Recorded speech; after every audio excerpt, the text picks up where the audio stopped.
to Recording in the progress. Winchester School Committee's regular meeting of February 27th, 2025. Um, I will call this meeting to order at 6:35 p.m. And first, we'll read off the agenda. We will begin with public comment this evening and then move into the superintendent chair and student remarks. We'll go through the consent agenda, which includes consideration of acceptance of a $1,000 grant from the Anka Society for costumes for the Winchester High School Spring Musical, Bye Bye Birdie. We also have consideration of acceptance of $1,280 grant from the Anka Society for 10 training outings for postgraduate programs at Winchester High School. And we also have consideration of approval of minutes from January 23rd, the public hearing, January 23rd, the regular meeting, and January 30th. We'll follow that with report update and action items, beginning with an update on Phase 1 enrollment study of the facilities master plan, then move into the FY26 budget development update, and then we'll have consideration of approval request for $364,746 of special education reserve funds to support special education, transportation, and out-of-district tuitions. Um, Then we'll proceed to anticipated future agenda items, next meetings, an executive session, and then adjournment. So, Madam Chair, with your permission, I'd like to make a motion that we add an emergent item to the agenda tonight that was not knowable to the chair at the time of the posting of the meeting. And that is some proposed bylaw language that would impact the school committee that's been submitted to the Committee on Government Regulations. I would defer to you and the superintendent on where we would want to pick that up in the meeting, but I'd like us to discuss that if there's a member who would concur and wishes to second. I'll second that. Thank you. And all in favor? Dr. Matthews?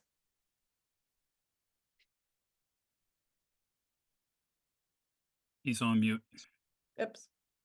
I can't see my screen. I can't see my Zoom screen. Why don't we give him a minute? And, Yes, we'll give him a minute. Mr. Hopcroft aye. and Mr. Nixon Aye. and Dr. Matthews? Aye, sorry. No worries. I get that. And the chair votes aye, and the vote is unanimous. So we will add a consideration of this emergency agenda item. Also, I just wanted to make sure that our public knows that Ms. Bergstrom was not able to join us this evening. She had an emergency come up. Let us see. So with that, we'll move into public comment. And let us see. I will look over here to see if we have any. Ask for hands. Yes, if we have any participants here who are interested in speaking at public comment, I would just ask that you raise your digital hand. And let me see if I can. We have 4 members of the public in the gallery, but nobody's raising their hands. I'll give you a few seconds more. And I still see no hands raised. So I will therefore close public comment, and we will go back to superintendent chair and student remarks. I see we have Ms. Jen here too.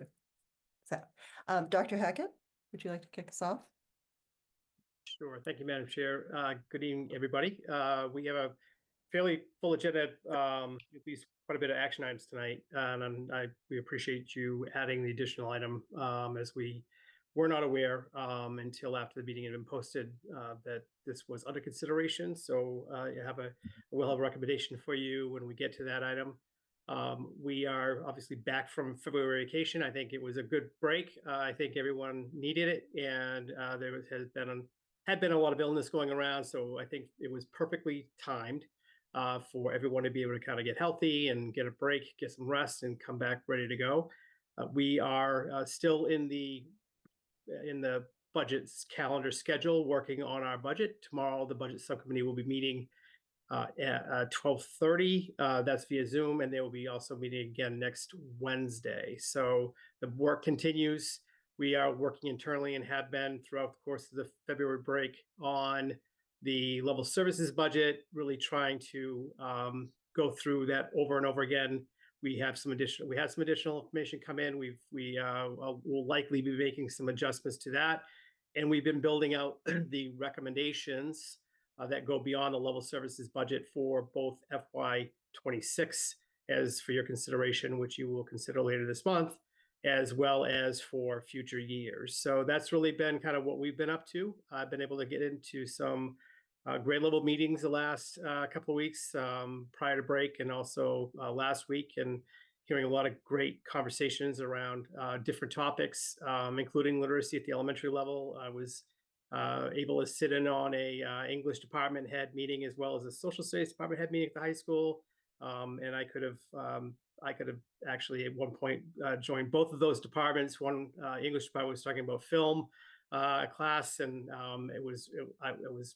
I would love to take that class.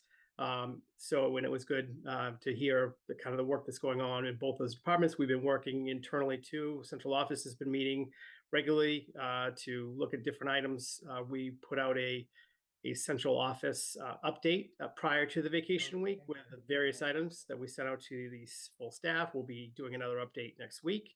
So we have been busy, and looking forward to the next run here, next few weeks as we go into March and head into to April vacation eventually. And we'll be obviously working towards eventually to fall town meetings. So thank you. Springtown meeting. Springtown meeting. Meeting. Well, fall eventually, Yeah, right? fall eventually. That is Right. correct. I was So, just getting ahead of myself. So yes, thanks. yeah, it all comes up very quickly. So, um, thank you very much. I was also going to just say welcome back from the February vacation, and I hope everybody had a good time, a restful time. If you traveled, I hope it was a fun time, and if you stayed close, I hope it was just as nice. So, I also wanted to say congratulations to our math team over at the high school. They placed first place in a against their rivals, who might be a neighboring community, Lexington. And in addition to that, 3 students earned perfect scores, and they are Samuel Song and Evan Ashuri and Daniel Wu. And all of the team, we just congratulate them for all their hard work, and also their advisors, Mr. Lucas and Mr. Bond at the high school. And also just wanted to recognize Dr. Spencer over at the high school. He had taken his 10th graders out to the Peabody S6 Museum, and they had a trip just to see 19th and 20th century art and imperialism in art. So just some different ways of presenting the material and giving kids a chance to grasp the material in different ways. So I thought that was very exciting. That's all I have to say, and I see that we have Miss Jens here from our student council. Hi. Oh, I hope everyone had a good break. I know I definitely did. But for student remarks, a few other high school students and I went to go speak to the 8th graders and 8th grade parents yesterday. They asked a lot of questions about how the high school works, and I know the other students and I were so glad to answer those questions and like calm any doubts or anxieties that they have, because high school is definitely a daunting experience, but I think from my experience, it's also been one of the best and rewarding too. But That's yeah, great. yeah. Oh, and student council's hosting a putting for patients, like little like fundraiser for it's like the Jimmy Fund, and it's happening April 5th, and it's gonna be very exciting. But it's raising money for cancer, and a lot of elementary kids go, and middle school kids and high school kids. But definitely a lot of the youngsters go, and it's fun. I think that's great just to see how the high schoolers are interacting with the younger kids in town and just developing those different relationships with the elementary school students and the middle school students. I think you really set an example for just modeling behaviors that we just like to see.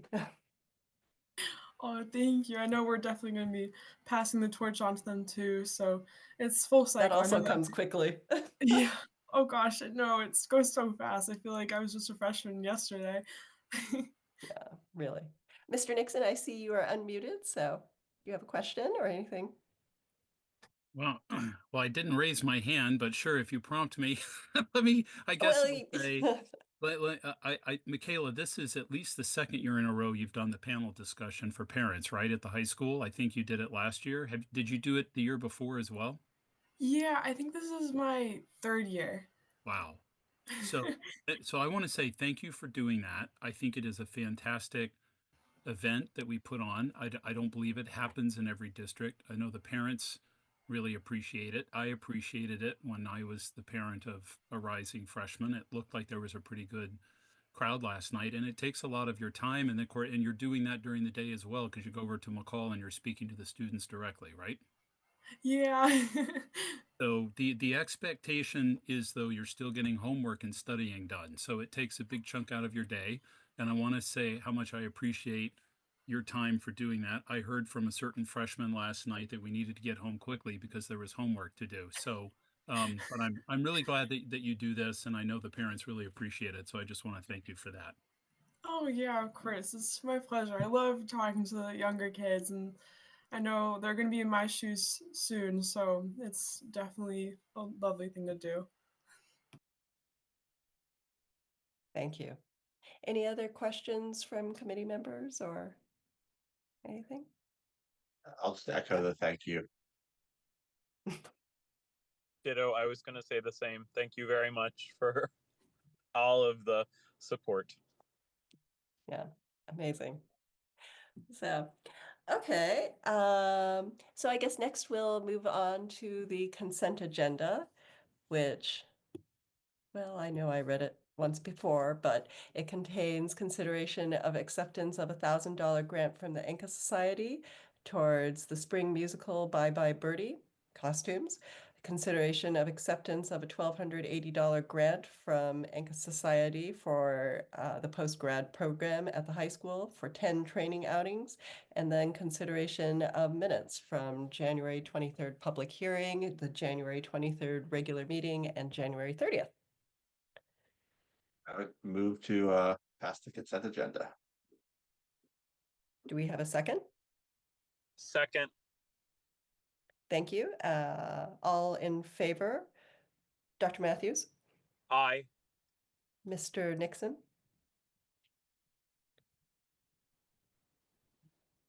I'm not choosing my order well, but I can't see the screen well, so I'll go to Mr. Hopcroft first. Aye. Mr. Nixon. Sorry, I had to unmute. No worries. And the chair votes aye, and the vote is unanimous. And then also just a sincere thank yous and gratitude to the Enka Society for supporting many different aspects of our high school community, from arts and theater in the form of the Bye Bye Birdie production, and then also for supporting our postgraduate students. So just some great contributions there. Thank you. And also, Madam Chair, if it's okay, to Yes. our indefatigable assistant to the superintendent who does all of the heavy lifting, Erin Allen, thank you so much for your initial watches through all of our meetings. She really does a great job with the minutes, and I want to make sure she hears this because she will be watching our meeting. That's right. That's right. And Dr. Matthews is also right on top of all of this, so we appreciate your work too. So thank you to Ms. Allen and Dr. Matthews. Okay, so we'll move on to the report update and action items, and we will begin with our the scheduled agenda before we move on to the emergency agenda item. So we will begin with update on phase one of the phase one enrollment study from the facilities master plan. Mr. Nixon had helped to organize a joint meeting with the EFPBC and some other boards, and then also with the school committee on Monday night, the 24th. And UMass Amherst had Mr. Stewart had and Mr. Harrison had presented the phase one enrollment study of the facilities master plan at that meeting and had taken questions from the different boards. So Mr. Nixon, if you had some more detailed comments about that, that would be great. So yeah, just a couple of public service announcements. So it's Mm. the UMass Donahue Institute. They have been making a few adjustments to their final report, incorporating some tweaking of the graphics that we actually saw in the presentation Monday night, like changing the scale of the y-axis, just so it's a little easier to interpret the data. No change in reporting, no change in any of the sort of the written narrative in the report. It's just going to make it visually a little bit stronger. So they're in the process of doing that. They might have even finished that today. And we will be, I don't know if it's up yet, Dr. Hackett or Mr. Marin would know, but our intention is to, within perhaps even the next day, to be hosting this on our website once we're sure we have the final version. I think we're also going to be hosting or making available the presentation itself. And then Mr. Stewart, in addition to sort of addressing the questions that came up at the meeting, he's aware there were a number of other written questions. We didn't have time to get to everything. We were trying to pick the ones that were sort of representative. So he's happy to, field those questions that came in that we didn't have time to get to. So on my sort of B list is to kind of find a way to memorialize what the Q&A was, and to be clear whether we're responding as either a school committee or a district or if it's UMass. So that's a little bit of a work in progress, but it's fantastic that it's done. This is a major milestone, and I think I should just repeat out to the public tonight that this completes basically step one of a two-step process in the master plan. We will be providing this this is important for two reasons. We'll be providing this to our architectural teams as we then look at our condition of facilities and our facility assessments. This is critical for us to help envision what a new Morocco needs to be when we have some idea about how many kids we're going to have. A part of this is going to include working with Dr. Hackett and Mr. Marin, reevaluating the capacity of our schools. The school committee has twice voted the design capacity of our elementary schools. The only reason that may change is if we feel we are adding educational program that needs space. And so we need to take that space away from general ed classrooms. That's one way it can happen. And the other is if we reevaluate the remaining lifespan of our modular classrooms. And I'm talking mostly about the two at Ambrose. Those went in 2009. They will not last many more years. We actually had to re-roof the ones at Morocco last summer because they were starting to leak. So if we were to take those two modulars away in Ambrose, and I'm sure parents and teachers and staff would love to have the parking back, it obviously reduces the capacity of that school by 40. So these are just some of the things that we need to talk about. The second element, the second sort of place where this is really important is for our statement of interest to the MSBA core replacement program for a new Morocco. Whereas we had previously submitted SOIs for both Morocco and Lynch on the basis of three criteria. The first was existing critical overcapacity. We're not going to submit on that because we don't think we have existing critical overcapacity at Morocco. But we had also submitted out of concerns for future overcrowding based on enrollment growth and enrollment studies. So that's very much in play. And then, of course, the other is kind of the general condition of the building, the planning and design of the building that just doesn't really meet the needs of educational programming and instruction today. So the report's helpful in those two ways, and we're on to those next steps.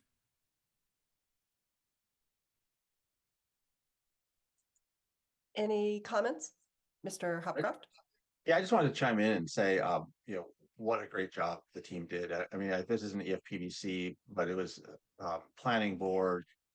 It was across the town, and so I wasn't involved with the development of it, but I had the opportunity to review it early on, and I have to say, usually I can find a few questions or things that are I feel like omissions or whatnot, but it was spot on, really well done across the board. My comments were all only very, very minor. So I appreciate that it was such an inclusive process with people. And I think that's why it came out so well, is because it had input from so many different parts of our town, but I found it very thorough and very informative. And so I appreciate all the work that the group did. And I I look want to, forward to the next I want to phase. thank Mr. Hopcroft for saying that quickly, Madam Chair, because I really made a misstep in not recognizing the folks who did participate, and I'm going to give that a crack. I don't have a written list, but just off the top of my head, I mean, senior town staff, department heads. We had the building commissioner, the building engineer, town planner, town clerk, to name a few. The superintendent showed up once, and we of course had Mr. Marin. And who else do we have? We had representation from, that's a joke, Frank was very Planning board. we had representation, we had a couple of members from the planning board. We had a representation from the finance committee, the EFPBC school committee. The chair here was representing the school committee. And was very appreciative of the Winchester Council on Aging, who generously loaned us the van from the Jinx Center and a driver, because after our town planner did a great sort of overview of North Main Street rezoning, which town meeting had just approved the week prior, as well as the MBTA communities overlay. We were, and the UMass team was very interested in this. We were able to literally get in a bus, and we had a guided tour with stops along the way, and the UMass team was just eating it all up and taking a lot of notes. So it was great. But there was so much information that went into the report. That means there's a lot to review and vet and be sure that it's right and that nothing was lost in translation. And so in particular, I want to thank Dr. Hackett, Mr. Marin, and Ms. Bolognese, and as well as our planning board reps, because when we got the final version, there were a few things that just weren't quite right, and we wanted it to be right. So I lost track, Dr. Hackett, of how many versions I was sending you at 11 o'clock at night, but people were reading them and giving their feedback, and I'm just very happy with the end result.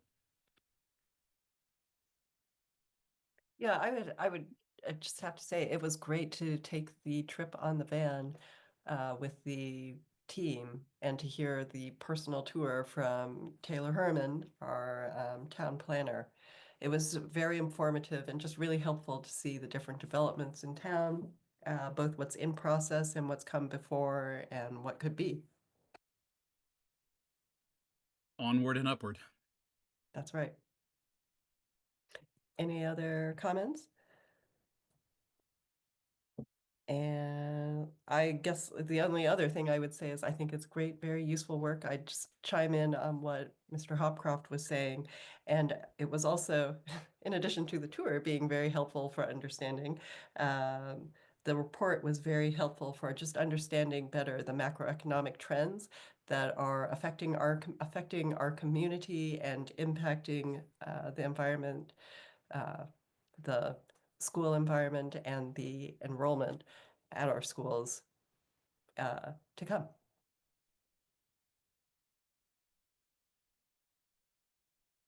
And with that, we will move on to the FY26 budget development update. And I will give that to Dr. Hackett and Mr. Marin, please. Thank you, Madam Chair. I will turn it over to Mr. Marin and just make a note that on the agenda, we have C, which is a consideration of approval for the request of some special ed funding, education reserve funds. That actually will be covered in this presentation. So Mr. Marin will be talking about that as part of this. But I think after that's over, then hopefully if anyone has any questions, we can take that item immediately after the budget presentation. So thank you, Mr. Marin. Okay, good evening, everyone. Just a quick update on our budget development here. So just a reminder on our budget development timeline. And so this past month in February has sort of been a focused effort around community feedback and gathering their recommendations and priorities. So I'm going to cover that first here. Mr. Marin, are you planning to show slides? Yes, can you see them here? No. I can. I can see him. Oh, I cannot. Okay. Well, I have my copy from the binder pulled up here. So Yeah, let can me. others see them? Yes, I can see them. That is very weird. Okay. I was actually Well, looking, yeah. I will look at them from the binder. Okay. Yep. Okay. Yeah, they are linked on there too. Yeah, thank you. Go ahead.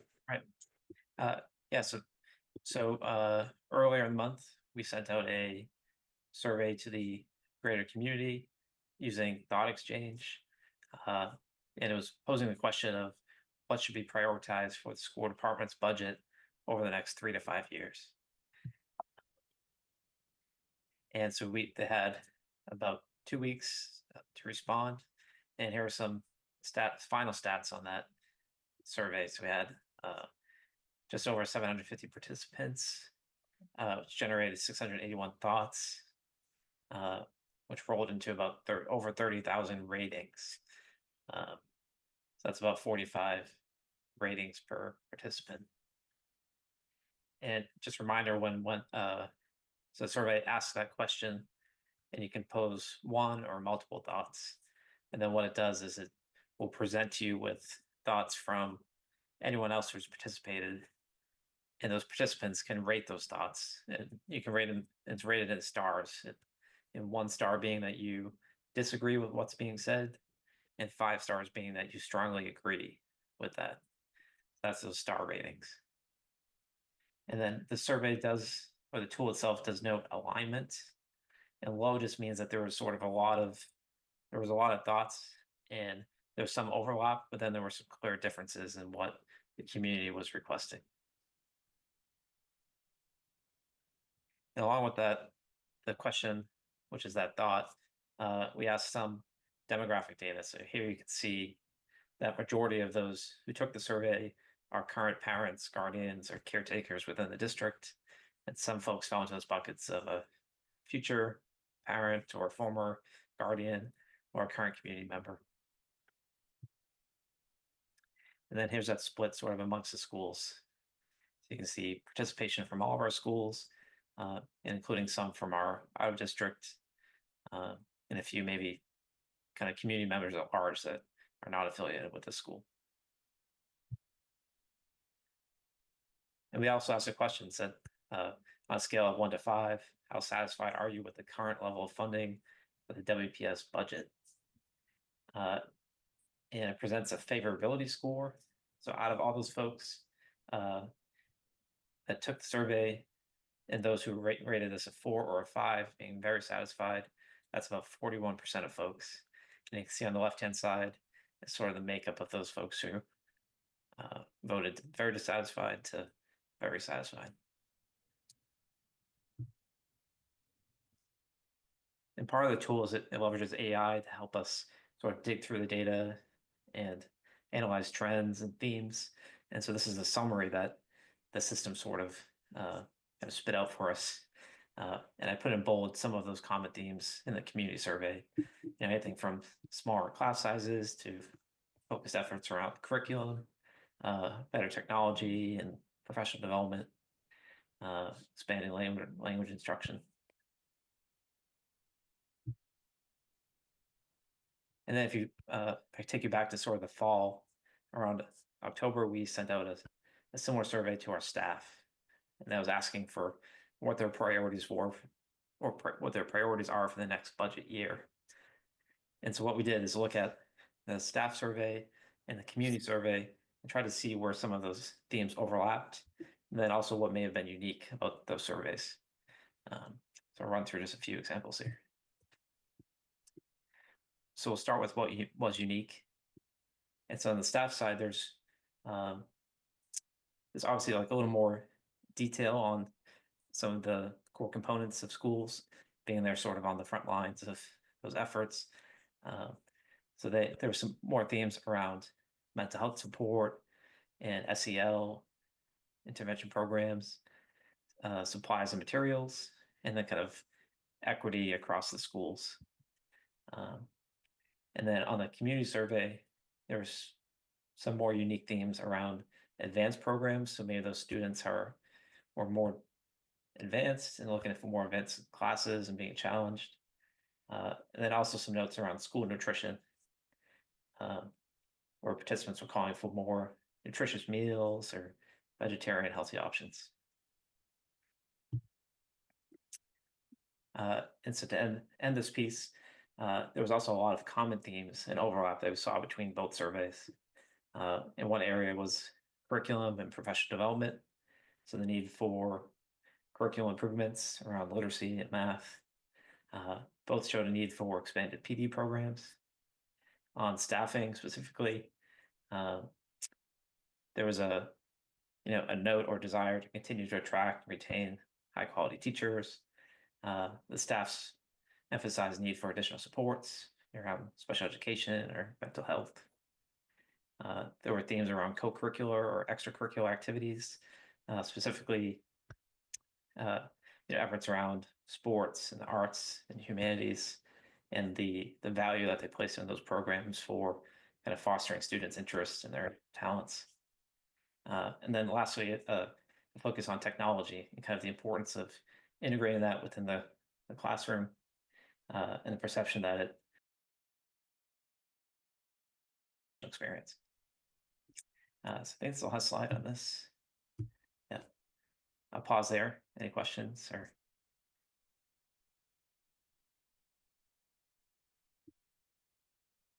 With the advanced programs that were mentioned as unique to the community survey, could you tell if those were across grade levels, or was it specific to like elementary level or secondary level?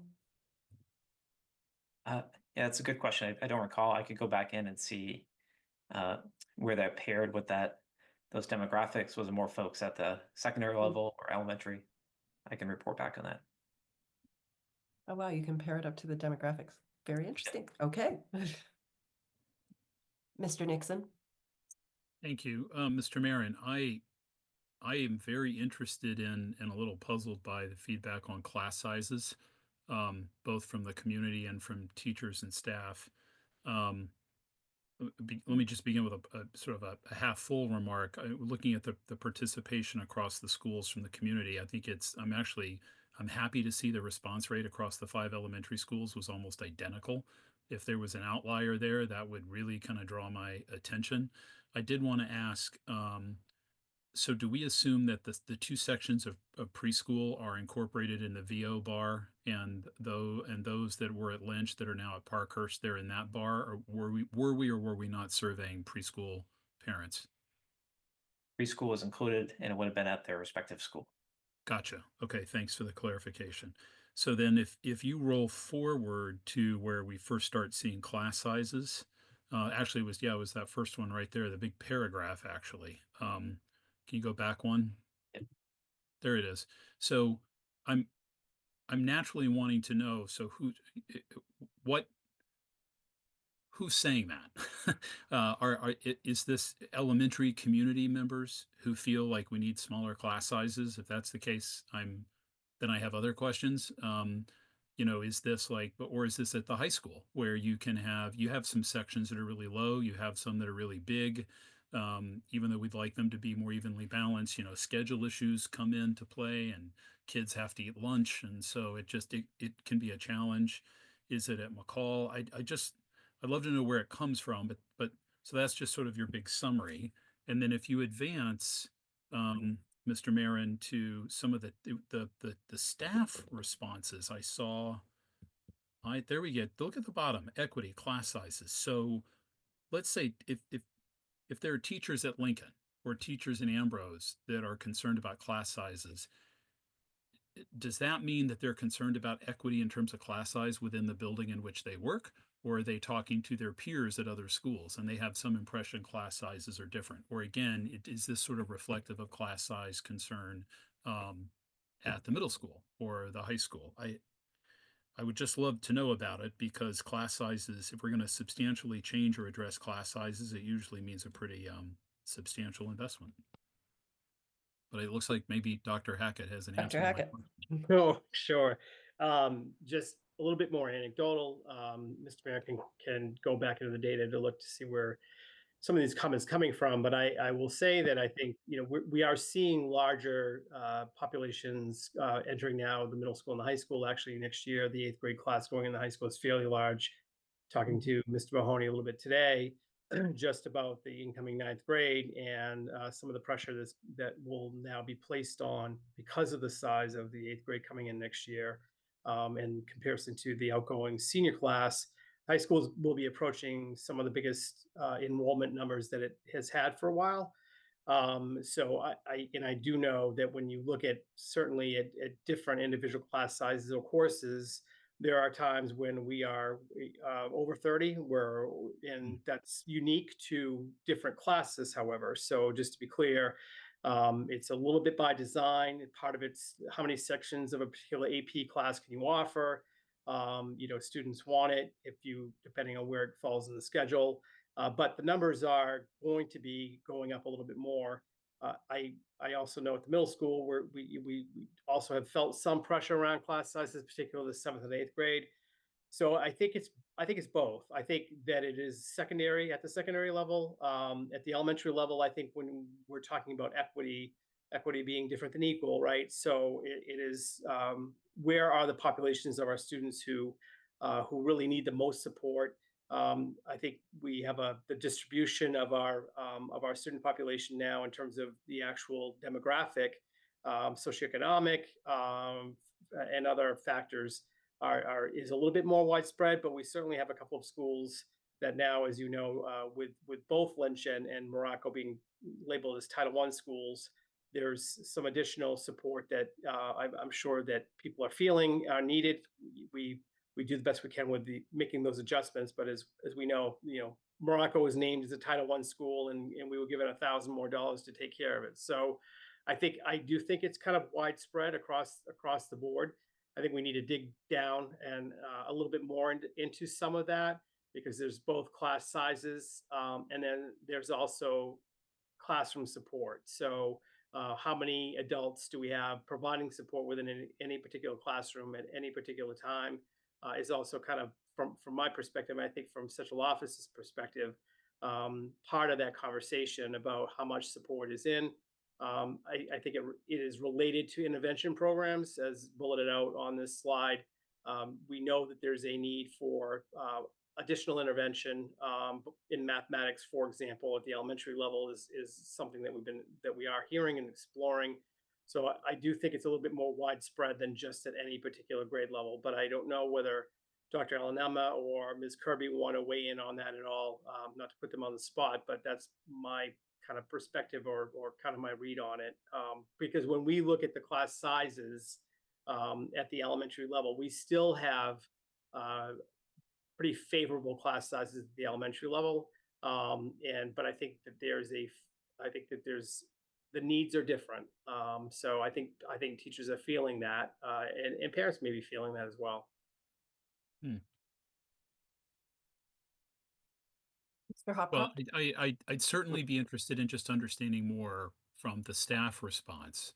Is it class size writ large is a concern for teachers K-12, or did we see particular concern about class size from teachers at the high school or high school and McCall? I think that would be helpful if the concern is more broad, even outside the equity lens, Dr. Hackett, then that's very interesting to me. And like I said, I would have more questions. I don't discount that. That's interesting feedback for me to have, but it makes me want to ask more questions for more understanding.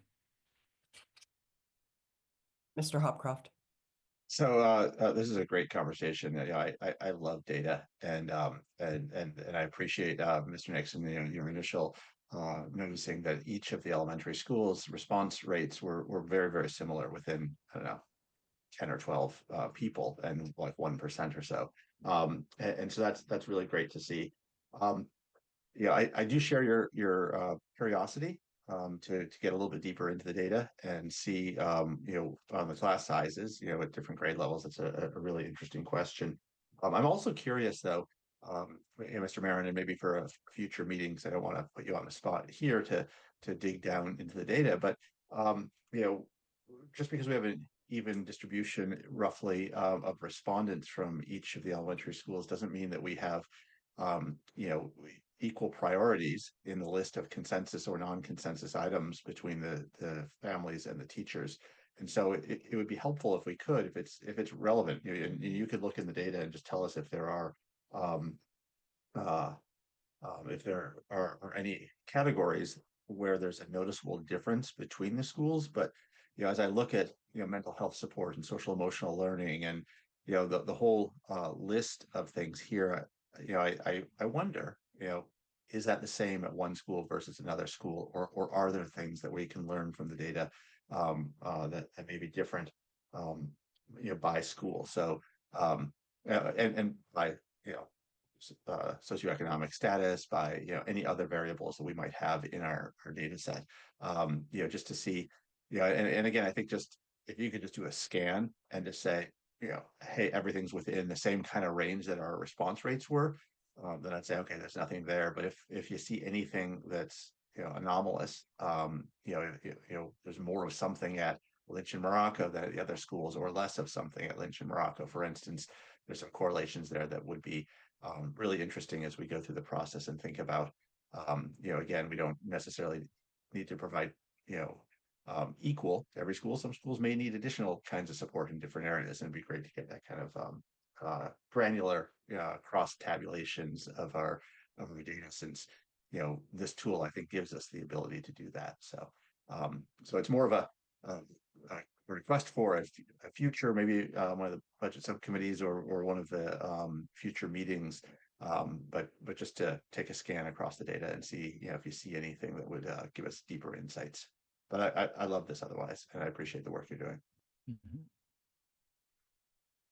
Yes. Yeah. Thank you. Yeah, I'd be glad to dig deeper on that.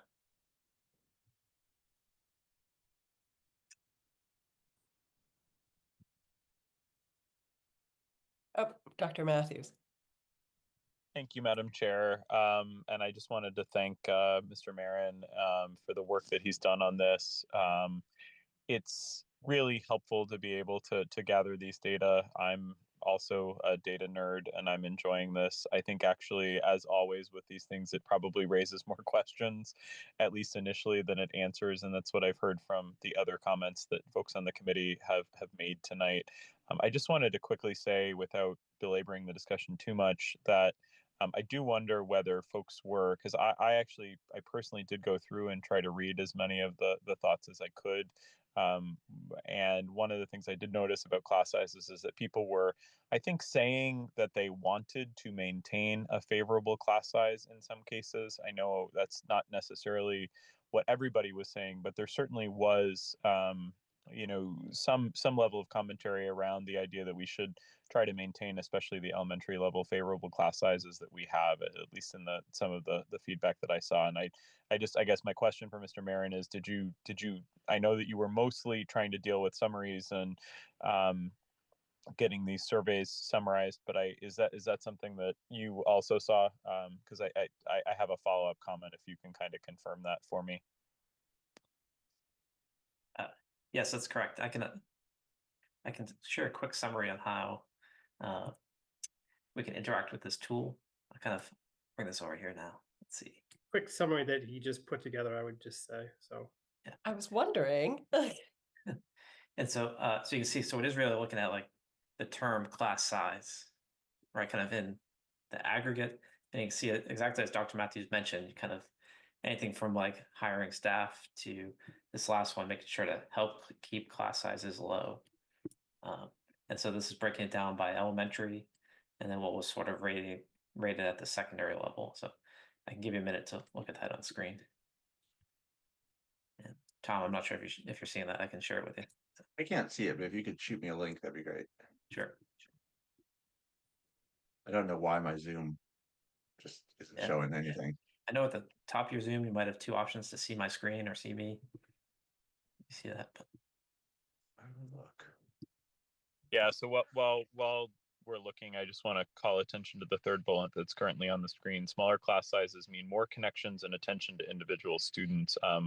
That to me is actually, I think, one of the things, as Dr. Hackett said, that does actually have a very positive impact on the community.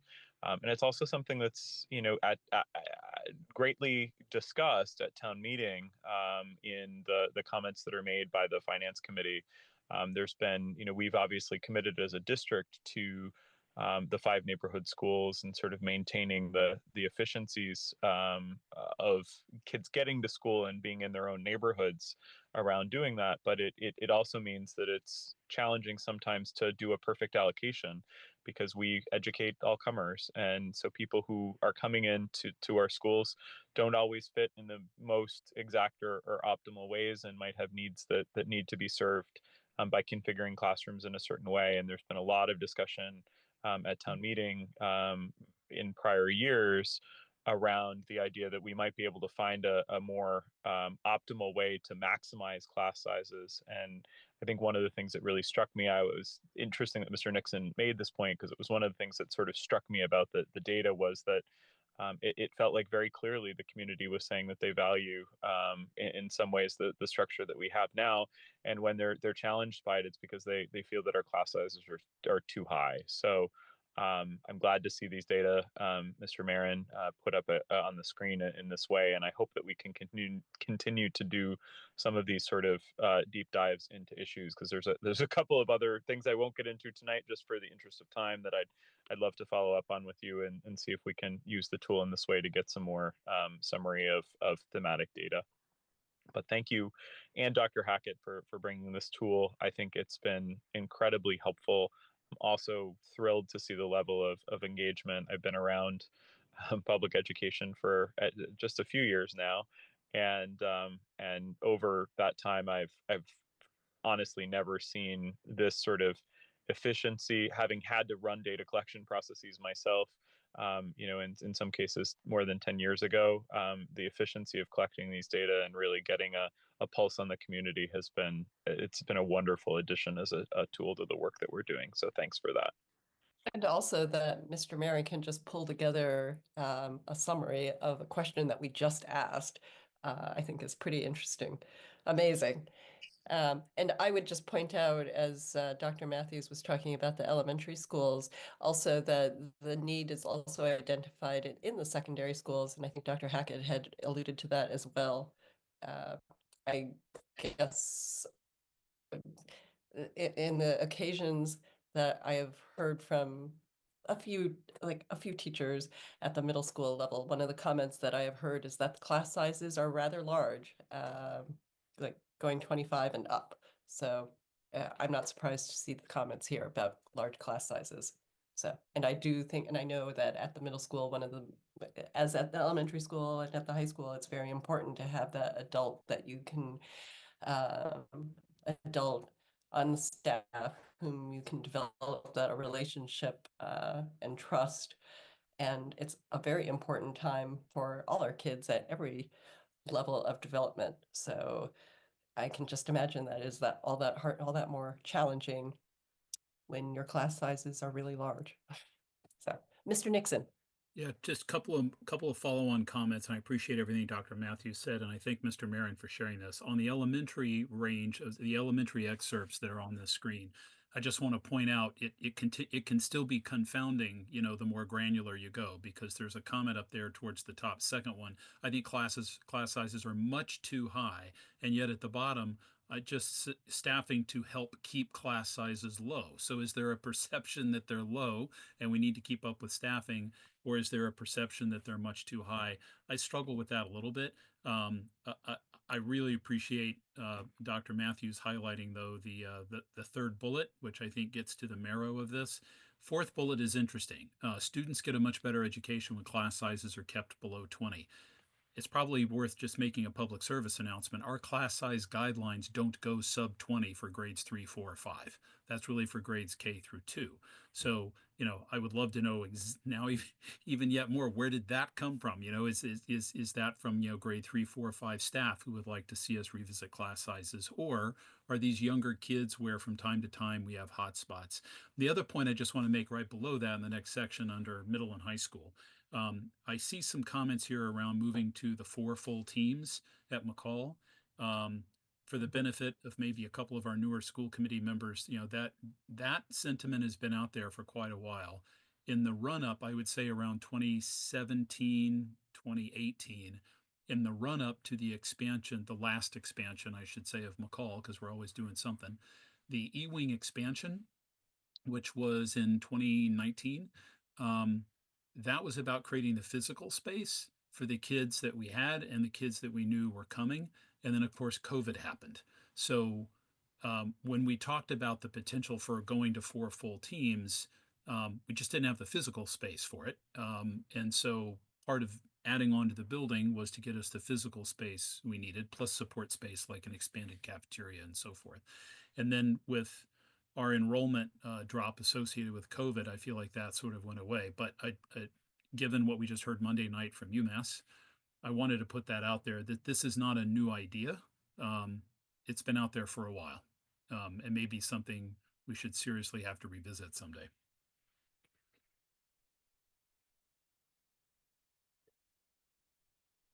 Thank you, everybody. Are there any more comments or questions here?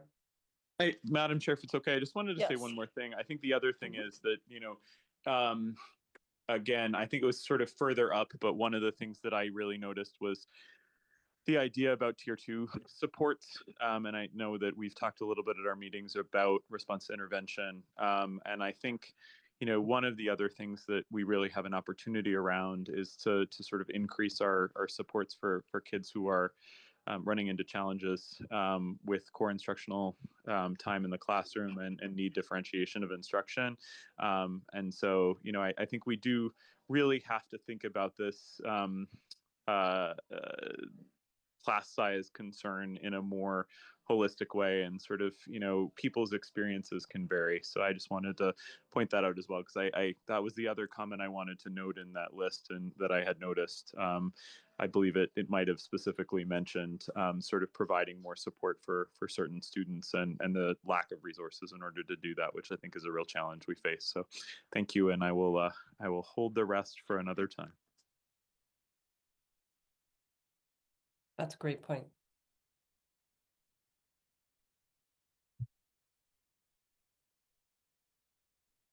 Okay. No further questions. I'll go to the next part here. Yes, our next item of business. Yep. So we have in front of you tonight is our recommendation to request special education reserve funds for this fiscal year's budget.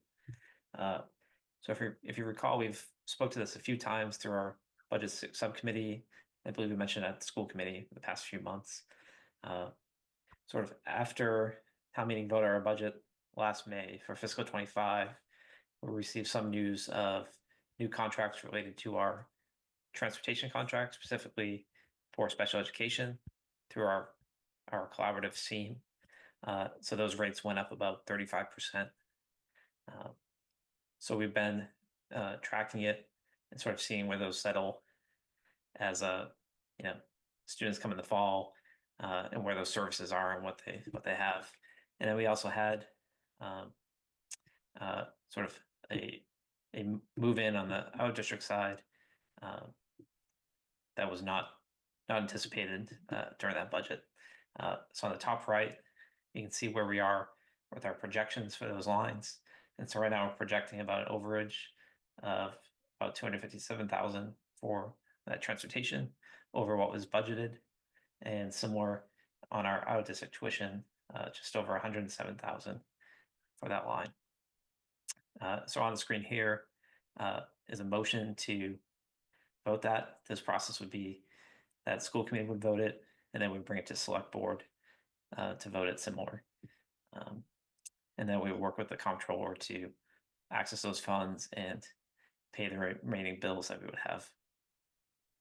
I'm happy to make this motion, Mr. Marin, if Madam Chair, you'd like to go forward with that. Please go ahead. May I ask a question before there's a motion? What is Sure, the balance please go of ahead. what is the balance of the fund? Balance of the fund is about $458,000. So we're leaving 90-ish thousand left. Yep. Yes, let me just double check that. I want to be sure the committee understands what we're leaving in the tank. And the select board will probably be asking the same question. Yes, it's exactly $458,880. 458,880. Correct. And 27 cents, I think. Kidding. We like the pennies. All adds up. Okay. Thank you. Doc- Sorry, Dr. Matthews. I just wanted to have that for the record. No problem. So I'd like to move that in accordance with MGL Chapter 40, Section 13E, the school committee approves $364,750 to be funded by the SPED Reserve Fund due to unanticipated unbudgeted costs associated with special education, transportation, and out-of-district tuitions. Do we have a second? Second that. I'll second that.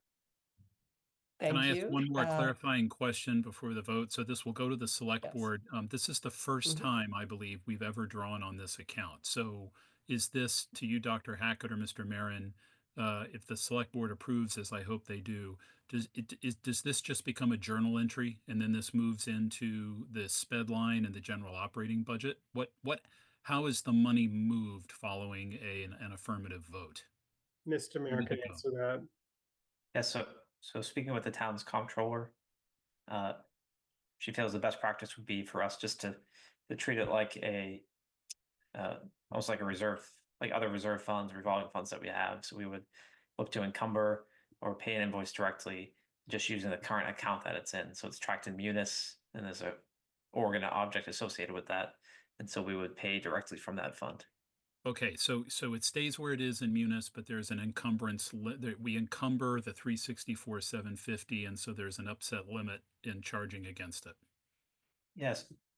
Yeah, so yes, correct. Yeah, so Okay. for these particular things, we would encumber for those particular vendors that this is being paid to, and we would spend directly from the fund. Okay, thank you. It's good for everybody to understand how this is going to work, because we set this all up many, many years ago, and this is the first time we're actually doing it. I'm ready to vote. Oh, actually, I'm sorry, I had a question as well. So, and how does the reserve fund get funded?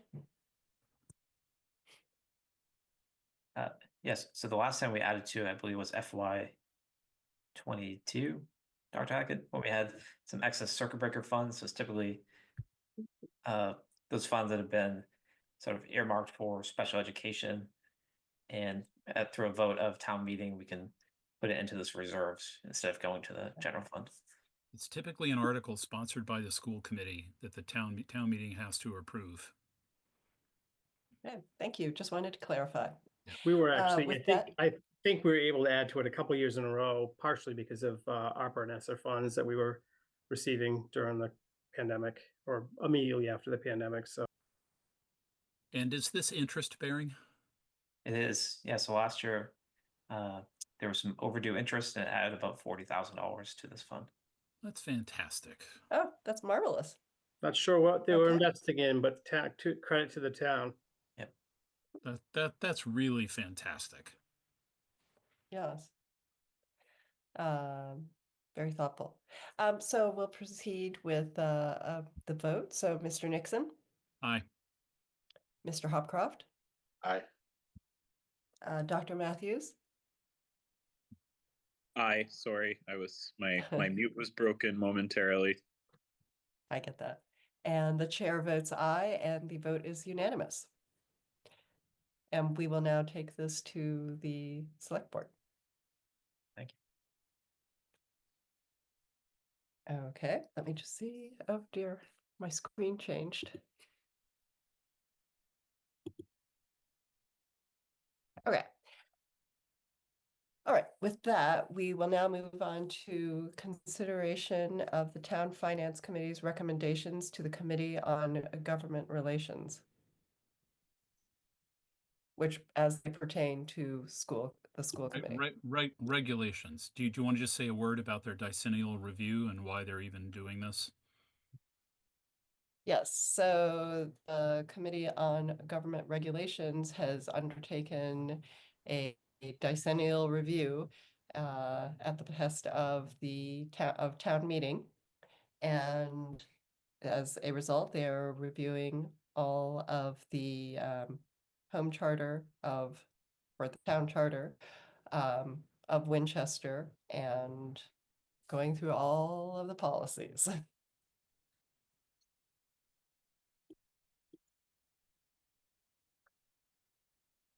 And then occasionally, I believe a group can come and make a proposal to that, as I understand it, can make a proposal to the Committee on Government Regulations. And so these had come forward from the Finance Committee. Dr. Hackett?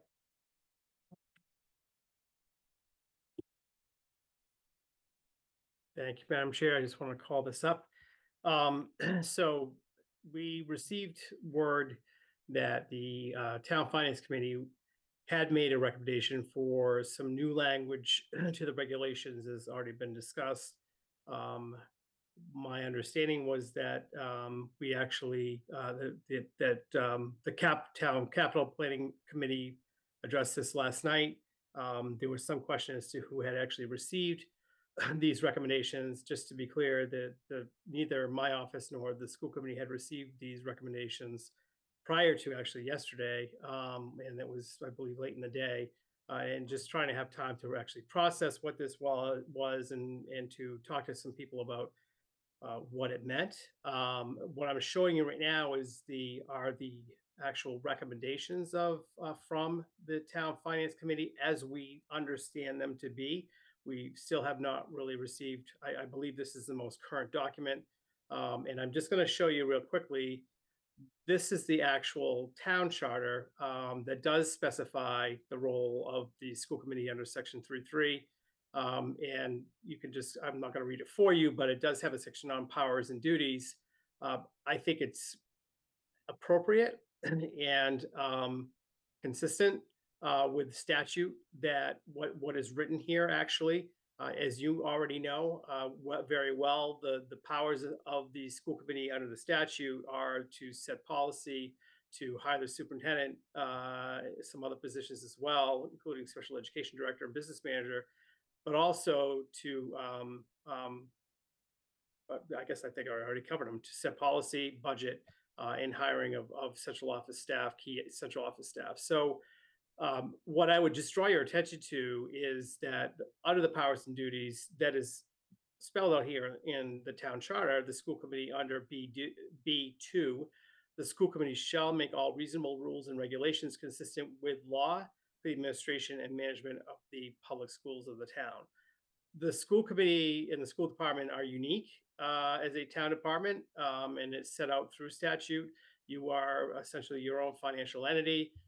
You make decisions as a committee that other departments aren't able to make in the same way that you're able to make them. For example, you negotiate all collective bargaining agreements directly. There is no review by the town personnel board. You bring your budget when you decide what that budget looks like forward. Obviously, the town charter does spell out that process and the timelines.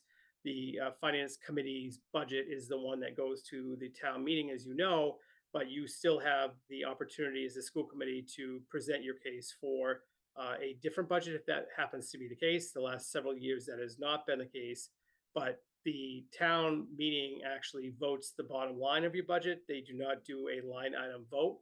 So it is a total budget number that is voted by the town. That some of those, I think it's just important to know that the town charter already recognizes the powers and duties of the school committee. That is embedded within not only just in the general laws of the Commonwealth, but also in the Constitution of the Commonwealth as well. So it is clear that you have statutory authority that is not necessarily the same as the town. You're not subject to, as a school committee, the same requirements that some town departments are, and that you do have autonomy. Now, ultimately, the town meeting body makes a decision from a budget perspective as to what your budget's going to be, but it is yours to recommend. It is yours to bring to the town meeting and to make the case for. So my current understanding of the recommendations from the town finance committee to losing the, I'm not quite sure, and please help me with this. Committee on Government Regulations, Thank you very Decennial much. Review. Thank you very much. These are the recommendations which would be added to section 3.3 of the charter. And you can read them for yourselves, but I would note that there are several factual informational errors within what has been recommended in terms of dates.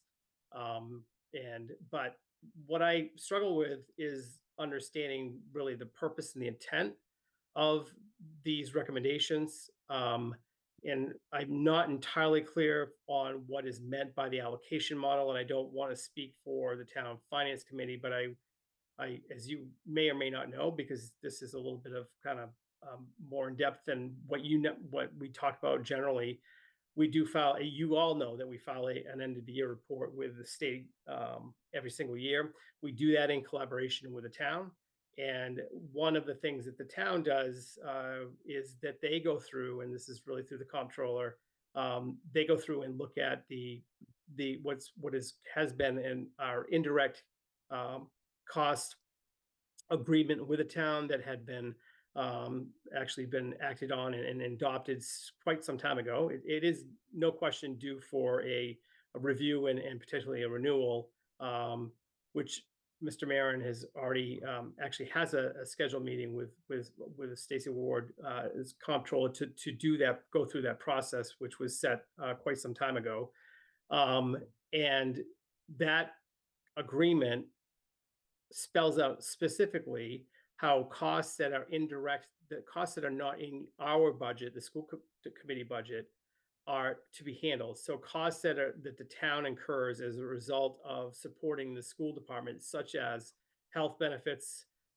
retirement benefits for all of our teachers, facilities are, as you know, managed and run by the town, and some other services that are provided by the town that are not within the school department budget.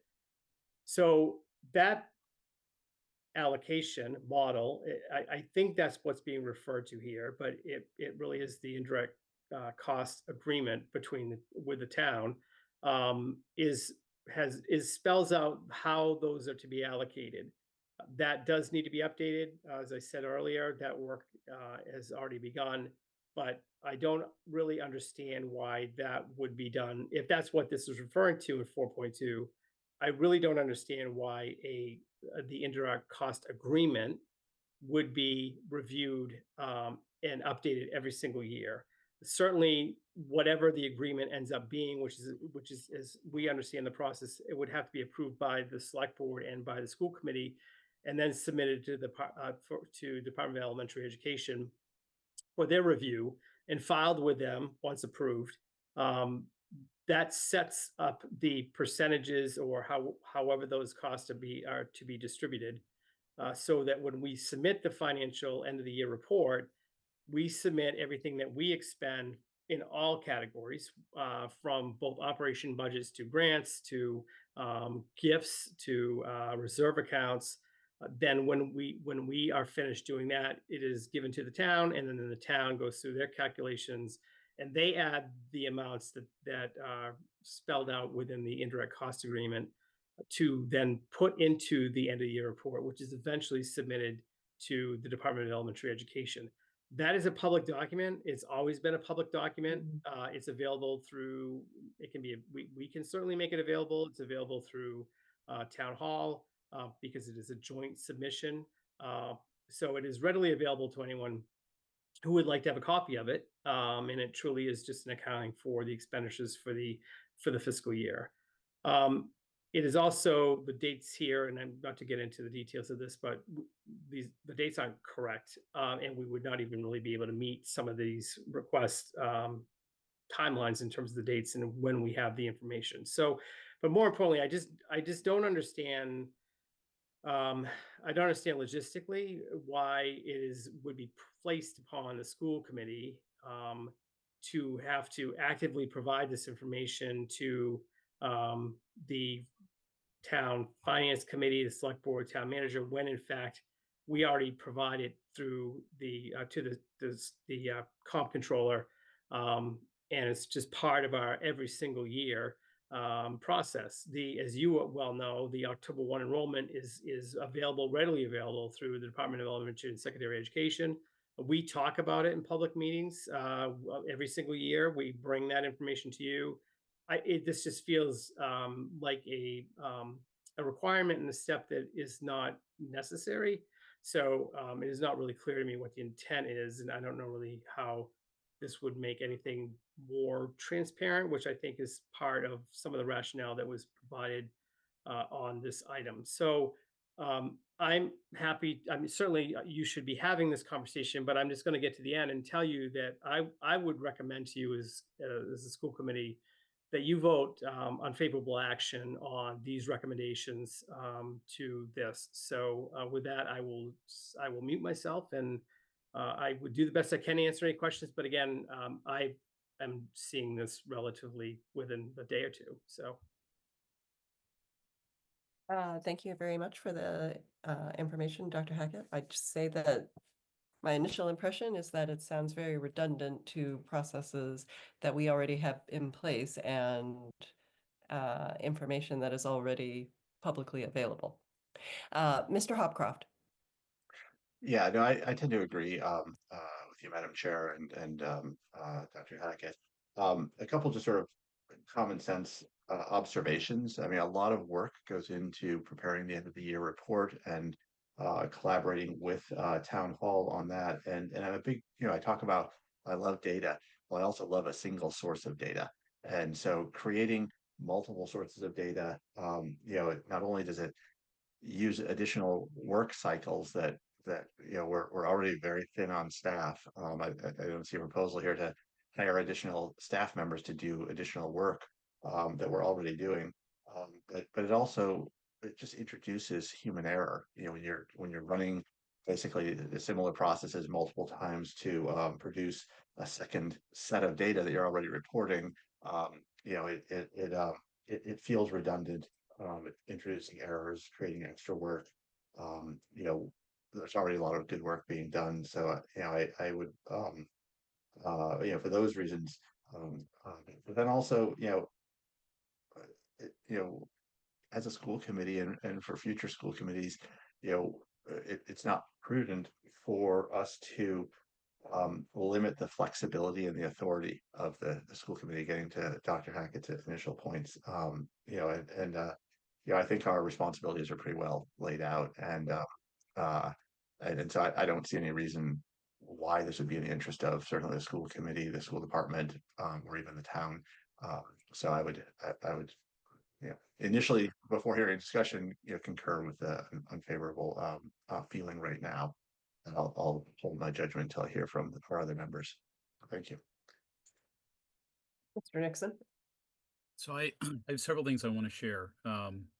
And I might even share screen here in a moment too, but just to clarify the Dr. Hackett's recommendation, when we talk about recommending unfavorable action, we're talking about recommending unfavorable action to the Committee on Government Regulations Decennial Review, unfavorable action towards the bylaw change recommendations made by the chair of the Finance Committee.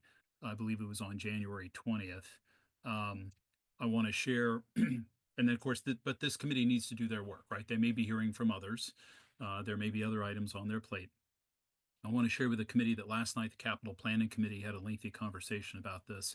There are many other proposed revisions from FinCom in the bylaws that directly impact the Capital Planning Committee, but importantly, they indirectly affect the school committee. So proposed changes in the composition of the Capital Planning Committee, proposed changes and requirements for any articles that are brought to the floor of town meeting that have any kind of financial impact that require some lengthy short-term and long-term financial impact assessment. Incredible burden on town management with respect to developing and maintaining and communicating a capital improvement plan. And of course, we are 70-ish% of the operating budget. We have most of the buildings in town. So I just want to make the case that beyond something explicitly school committee related like Chapter 3, there are also recommendations that have been made that are sort of like sand in the gears for a capital process at the floor of town meeting. The Capital Planning Committee last night voted unanimously to recommend unfavorable action to the Committee on Government Regs on a whole host of proposed revisions that directly affect capital. And that unanimous vote included the two representatives from the Finance Committee, I would just point out. If I can I share screen just for a moment? I sent a request to someone. I wanted to share, this is a public document. I wanted to very briefly, thank you, whoever let me do that. And not to get into the weeds, here's a recommended change, Chapter 2, Section 3, warrant article requirements. In the background section of the motion itself, it requires an analysis of short-term and long-term financial impact. So, of course, if the school committee is a proponent, there would be this requirement. Interesting language proposed around defining what spring town meeting is. We had a lot of discussion about this last night, that the change is proposed as what's in blue. The existing is, of course, black and white. There shall be a Springtown meeting which shall be primarily concerned with the adoption of an annual budget and other warrant articles which have a fiscal effect on the town. That's fine. And then it says, comma, including capital stabilization, building stabilization, and community preservation. So, of course, the Capital Planning Committee generally brings the bolus of its capital recommendations in the fall. We save a few for the spring. It was noted last night that this does not say that these items can only be brought up in the spring. It just says, it lists all this stuff. So the Capital Planning Committee voted unanimously to ask the chair to go to the Committee on Government Regs and say, we don't support this language. We think it's superfluous. We don't know why it's there. And then I would just say, this is all sort of new requirements on management in the preparation of a capital improvement plan. I will say the assistant town manager was present last night. No one from FinCom has communicated this directly to management. There was no communication to the Capital Planning Committee on changes that would affect capital. And my understanding, Madam Chair and Dr. Hackett, is that FinCom did not approach the school committee or administration with their proposals as well. So we're not the only ones that are sort of coming to this a little bit late. Now there are other. This is the section that Dr. Hackett was just sharing with us around powers and duties. There are other items. So that they want to change the composition of the Capital Planning Committee. They want to actually change the EFPBC. It's no longer the EFPBC, it's the EFBC. It looks like they want to take the planning component out of our school building committee. So there are other perhaps more innocuous suggestions around accounting and the cemetery trust fund and so forth, but I'm not as sort of familiar with those. But sort of writ large, it's a lot of changes. And so while I support Dr. Hackett's recommendation that we recommend unfavorable action, I would hope we can word the motion in a way that I would suggest we recommend favorable action on the language Dr. Hackett just presented. He can bring that up again if he wants to, that explicitly pertains to the school committee, and in addition, other changes that indirectly affect the school committee's interests in putting forth articles and developing a capital plan. You recommend unfavorable action, just to clarify? Unfavorable action. Okay. In other words, it's a two-part. We're recommending unfavorable action on this because it pertains explicitly to us. But I do not support, the bolus of the other recommendations because they actually really do impact us. Perhaps not as obviously because it's not directed to us in this way, but absolutely would have an impact on our process, whether fall or spring, whatever articles we're bringing forward to town meeting, and particularly in our, in our sort of prioritization and advocacy for projects in the capital improvement plan and getting that in front of town meeting. It just becomes very burdensome. And my last comment, I know Dr. Matthews has his hand up. This also was addressed last night. I want to give a lot of credit to Roger McPeak, the veteran members of the Capital Planning Committee, as well as Jimmy Johnson, who's no longer on the committee. They've been hearing some criticism coming from some members of the select board for the past 3 or 4 years about capital's process, our communication process, the ranking process. They came to multiple meetings to describe what we do. They welcomed input on how to make changes. They've made some changes, and the last time those folks came to the select board table, there were compliments all around about the process and the communication. So I don't think it's broken. So I don't think it needs to be fixed. And I think financial articles, regardless of who the proponent is, but certainly capital, and think about what the school committee just co-sponsored this year around high school concrete and revised gym or renovated gymnasium. I think we do plenty of analysis about financial impact, and we do talk about the consequences. Do we do it? Do we not? If we don't put a roof on McCall or Ambrose, what are the risks? And it's only going to cost more. I feel like we're doing all these things. Yeah. Speech complete. Thank you. Dr. Matthews. Thank you, Madam Chair. I I will not say that this is the first time I've seen this. But what I think is surprising to me is that this is something that is intended, or at least I have heard is potentially intended to be discussed at Springtown meeting. And, changes of this magnitude, I would characterize these changes, which I understand are only a small portion of some of the changes that have been proposed, maybe even just by the Finance Committee, are, worthy of a lot of discussion and debate in town before they actually come up. It's just troubling to me to be in a situation where I am an elected member of a board in this town and I'm receiving, with all of you at this very late date, full what I would characterize to be sort of, wide ranging and pretty significant changes to our bylaws in a way that has not resulted from a planful and collaborative process with the boards that it affects. And that to me is just inexcusable. Unfortunately, it's, I think, part of a pattern of what we've seen. Those of us, I believe that all of us that are attending the meeting tonight, actually all 5 of us are members of town meeting. It continues to just blow my mind, frankly, that we continue to get things like this from the Finance Committee, which represent, really tremendous shifts to the way we do business as a town, and frankly make not a lot of sense, right? I think, which Dr. Hackett alluded to, and Mr. Nixon just alluded to. I fully support taking a vote of unfavorable action on this. But I think even more, I hope for anyone who is paying attention to the discussion we've had tonight, the message that I hope they hear is changes of this magnitude should not be done, on a rushed timeline. The warrant, my understanding is the warrant is closing in only a couple of weeks. I have at least heard that there are ideas that maybe the changes won't even be complete by the time the warrant closes, and there might be some kind of a placeholder article that then leads to, large scale changes actually being voted on the floor of town meeting, and we still don't even know when the totality of those changes might be available for us to renew. And the reason, let me just make the point very clearly. The reason we had to add this to our agenda tonight as an emergency item and vote on that is because we found out about this within the last 48 hours, actually within the last 12 24. hours, right? 24 hours at the most.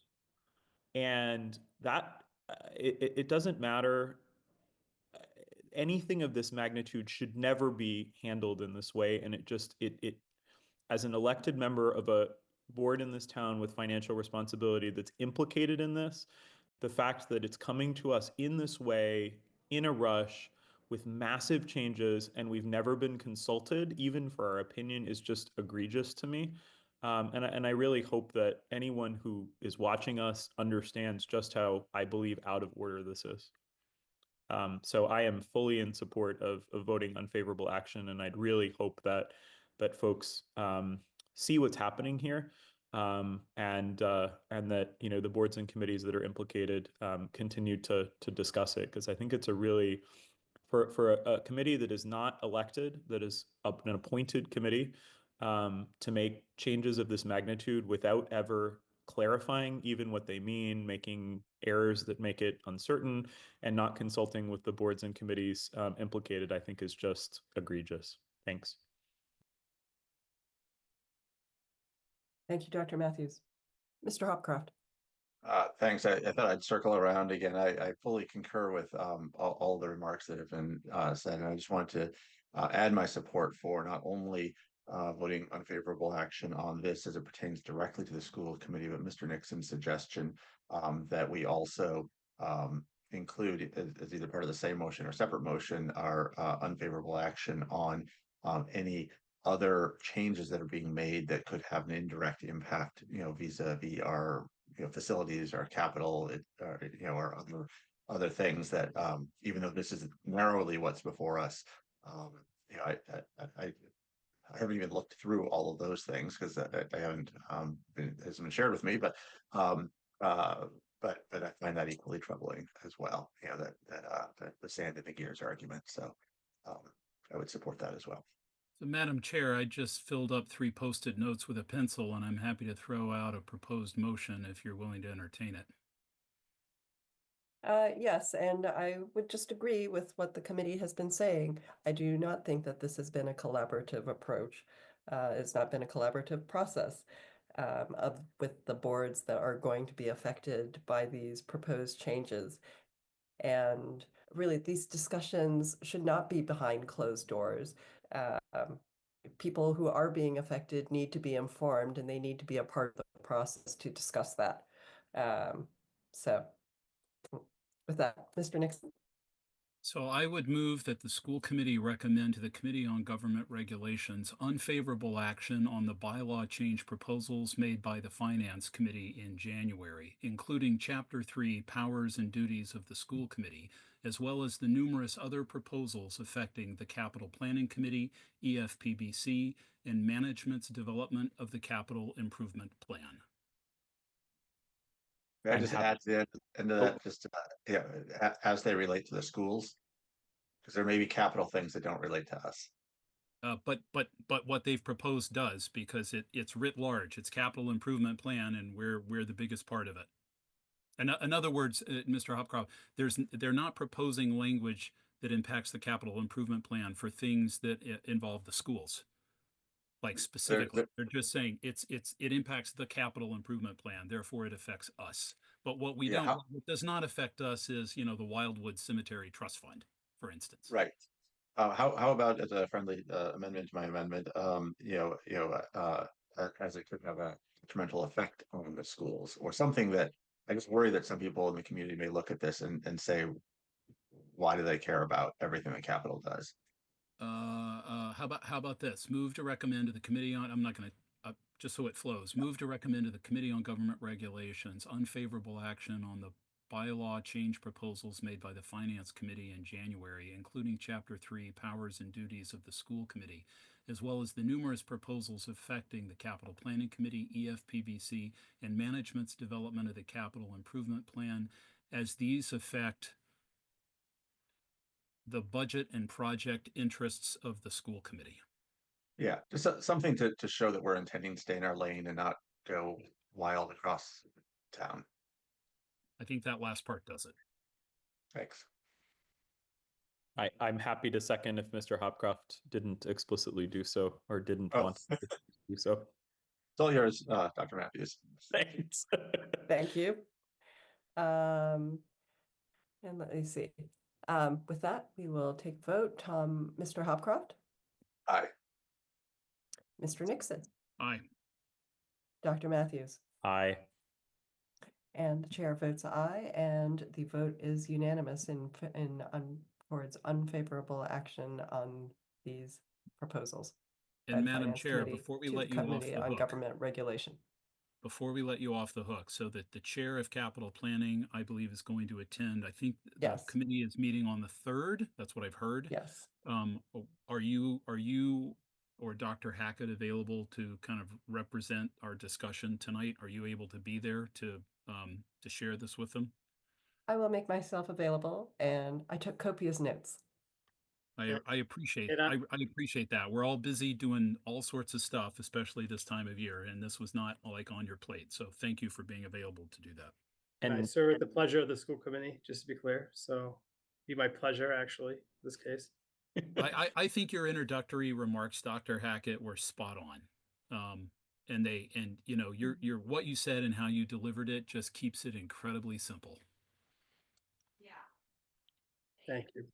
thank you for your post-it notes of motion, Mr. Nixon, and for your copious notes, Madam Chair.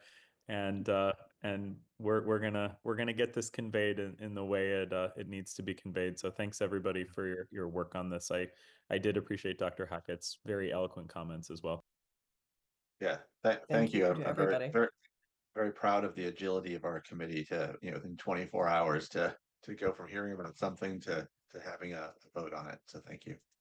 I'm not sure it was that many. Or 18 or whatever it was. That's right. Okay. All right. Moving right along, we have anticipated future agenda items. I will not read these all off to everybody, but I will ask you to please speak up if there is something that you think. I will point out that, as Dr. Hackett was saying, the warrant is closing March 14th, I believe I heard. So if we have anything that we need to discuss towards that, then we have a March 13th meeting to do so.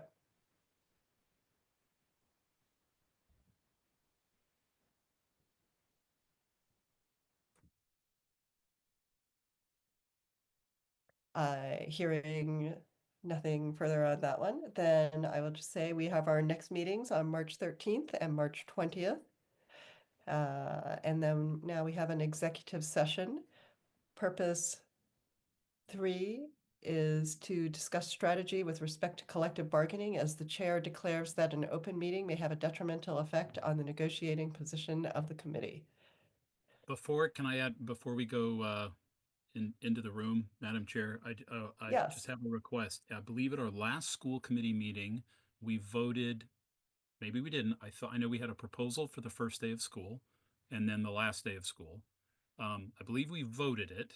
I But believe it don't was know only that- the first day of school. Yeah, okay, first day of school. I don't know that that's on the website, and perhaps Dr. Hackett pushed that out through Parent Square. I just want to share, I've actually heard from 2 parents during the meeting tonight who are curious when we're starting school. And I thought, oh, we talked about that and we voted it, and I'm not going to say for sure what that date is. So I'm putting our admin on the spot. If we know that now, great, but even if not, can we maybe put that on the website? And I've also been asked, oh, go ahead. It's September 4th. September 4th, first day of school, And 2025. The first Ms. day Aaron is Allen, yeah, and Ms. Aaron Allen has a Paris Square message all queued up for me, and that is Okay. on me, not her. So we'll get that out tomorrow. Okay, no, that's great. Terrific. Thank you. And I mean, Dealing and with then, these last minute kinds of things. yeah, and I mean, eventually, well, obviously, we'll put the calendar up Yep. when we have one and we're ready to do it. And then, given all the discussion about high school graduation, is there a date for McCall's moving up ceremony? Is that something I that's believe I saw June 20th. is that set? Okay. you Thank you, Mr. Nixon, middle for school this. parents. I've gotten questions as well, and I directed them to our last meeting.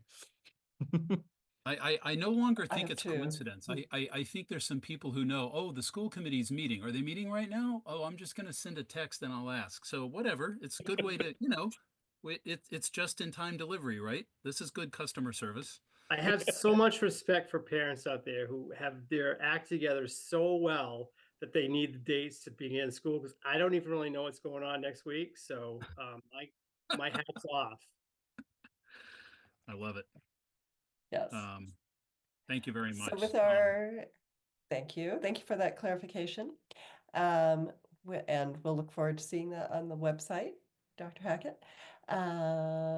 And with respect to our executive session, we do not have any business to come back to in the open session, so we will adjourn from executive session. So I'm happy to make a motion as presented to go to executive. Thank you very much. Thank you. All in favor, Dr. Matthews? Aye. Mr. Nixon? Aye. Mr. Hopcroft? Aye. And the chair votes aye, and the vote is unanimous, and we will move over to executive session. See you there. Thanks, everybody, and thanks, Thank you. WinCam. Thank you. Thanks, everyone. Yes, Take thank care. you to Bye.